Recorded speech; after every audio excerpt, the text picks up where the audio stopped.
አንዲት ሴት እግር እንዴት ቆሻሻ ውስጥ ሊገኝ ቻለ? ታሪኩን ልንገራችሁ። ይሄ አንድ ምስኪን ሰውዬ ቆሻሻውን በጠዋት ከቤት ያወጣል። በቃ እንበለው ከነ በርሜሉ እየጎተተ ቆሻሻውን ወደ ጋርቤጅ ሲወስድ ቆሻሻው ትንሽ ከበድ ይለዋል። እንዴ ምንድነው ውስጡ ያለው ብሎ ይገለብጠዋል። መሬት ላይ ሲገለብጠው የሴት ልጅ እግር ይወድቃል። ሌላኛውን ሲከፍተው እጅና ጭንቅላት ይወድቃል። እሱም ጀንግጦ ፖሊስ ይጠራል ማለት ነው። ይሄ እግር የማን እንደሆነ ልንገራችሁ። እቺ ኢንግሪድ ትባላለች። ኢንግሪድ ነርስ ነች። ለዛሬ ግን ጃኪ እንበላት።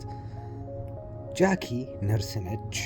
አግብታ የፈታች ሴት ነች። ልጆች አሏት እና ፎንቃ ነገር ያምራትና ኦንላይን ዴቲንግ ትሞክራለች። ኦንላይን ዴቲንግ ስትሞክር የሆነ ሰው ትተዋወቃለች። ስሙ ጆን ነው። ለዛሬ ሜሲ እንበለው። ሜሲና ጃኪ ይግባባሉ፣ ይመቻቻሉ። ከዛ ፎንቃ ይጀምራሉ፣ አብረው መኖር ነገር ይጀምራሉ ማለት ነው። ከዛ በኋላ ሌላ ሰው ላስተዋውቃችሁ። ይሄ ደግሞ የጃኪ የድሮ ባሏ ነው እና ልጆቹን ሊወስድ አርብ ይመጣል ማለት ነው እሷ ቤት እና ልጆቹን ትሰጠዋለች። እሷም በቃ ደህና ሁኑ ብላ ይሄዳሉ ማለት ነው። ከዛ በኋላ እሱ ልጆቹን ይዞ ሄደ። እሁድ ዕለት ይመለሳል። ልጆቹን ይዞ መጥቶ በር ያንኳኳል። ደውል ይደውላል። ማንም የሚከፍትለት የለም። ቢያይ ስልክ ቢደውል መኪናዋን ቢፈልግም የለም። ይደነግጥና እሱ ለእናቷ ይደውልላቸዋል። የጃኪ እናት ይህንን ሲሰሙ ስልክ አንስተው ይደውላሉ ለእሷ። ምንም የምታነሳው ነገር የለም። ስለዚህ ቁልፍ አላቸው። እየበረሩ ይመጣሉ ማለት ነው። የጃኪን በር ከፍተው ሲገቡ ምንም ነገር የለም። በረኪና ይሸታል ቤቱ እና የጃኪን ስልክና ቦርሳ ቤት ውስጥ ያዩታል።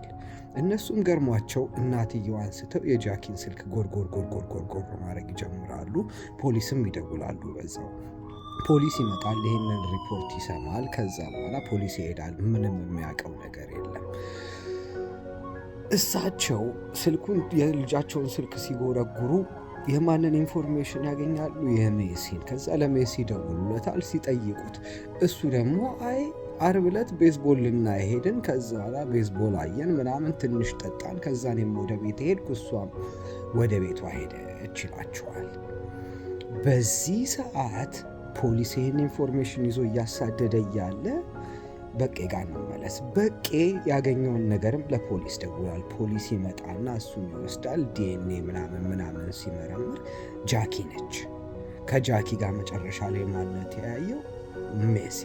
ስለዚህ ሜሲን ያስሩታል። ሜሲን አስረው በጥያቄ ፍትር አድርገው ይጠይቁታል። ሲጠይቁት ሜሲ ይነግራቸዋል። ታሪኩ እንደዚህ ይሄ ነው የሆነው።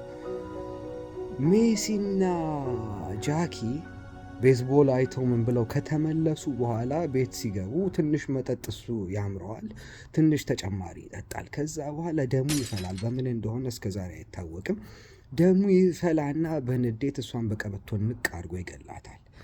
እሷን በቀበቶ ንቅ አድርጎ ከገደለ በኋላ ገንዳ ውስጥ ይከትና በመጋዝ ክትፍትፍትፍ አድርጎ በየባጉ እያደረገ ከተማው ዙሪያ ይጥላታል። በቄ ያገኘው ያንን ነው። ይሄ ሰውዬ አመነ ፍርድ ቤት። ከዛ ፍርድ ቤቱ ፈረደበት 28 ዓመት፣ ትንሽ ከ28 ዓመት አነስ የሚል እዛው አፈር በላ ማለት ነው። ይሄ በጣም የሚያሳዝን ታሪክ ነው። የጃኪ ልጆችም ያለ እናት ቀርተዋል።